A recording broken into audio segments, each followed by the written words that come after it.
புலம்பெயர் பீகார் தொழிலாளர்கள் 6.5 லட்சம் பேர் தமிழ்நாட்டின் வாக்காளர் பட்டியலில் சேர்க்கப்பட்டுள்ளதாக அதிர்ச்சி தகவல் வெளியாகியுள்ள நிலையில் தேர்தல் ஆணையம் தனது அதிகாரத்தை தவறாக பயன்படுத்தி மாநிலங்களின் வாக்காளர் கட்டமைப்பையே மாற்ற முயற்சிப்பதாக காங்கிரஸ் மூத்த தலைவர் ப. சிதம்பரம் குற்றம் சாட்டியுள்ளார்.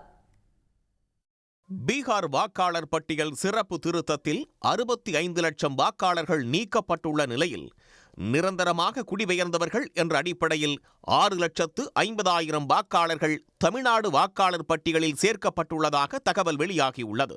இதுகுறித்து சமூக வலைதளத்தில் பதிவிட்டுள்ள காங்கிரஸ் மூத்த தலைவர் ப. சிதம்பரம், பீகார் வாக்காளர்களை தமிழ்நாட்டில் சேர்ப்பது தங்கள் விரும்பிய ஆட்சியை தேர்ந்தெடுக்கும் தமிழக மக்களின் உரிமையை பறிக்கும் செயல் என சுட்டிக்காட்டியுள்ளார். புலம்பெயர் தொழிலாளர்கள் வாக்களிக்கவும் சத் பூஜை திருவிழாவுக்கும் பீகார் செல்வது வழக்கம் என்றும், ஒருவர் பெயரை வாக்காளர் பட்டியலில் சேர்க்க அவர் சட்டப்பூர்வமாக குடியிருப்பவராக இருக்க வேண்டும் என்றும் ப. சிதம்பரம் குறிப்பிட்டுள்ளார்.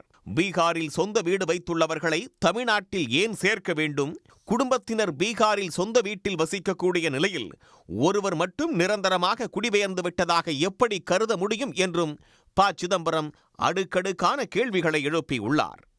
தேர்தல் ஆணையம் தனது அதிகாரத்தை தவறாக பயன்படுத்தி மாநிலங்களின் வாக்காளர் கட்டமைப்பையே மாற்ற முயற்சிப்பதாகவும் குற்றம் சாட்டியுள்ளார்.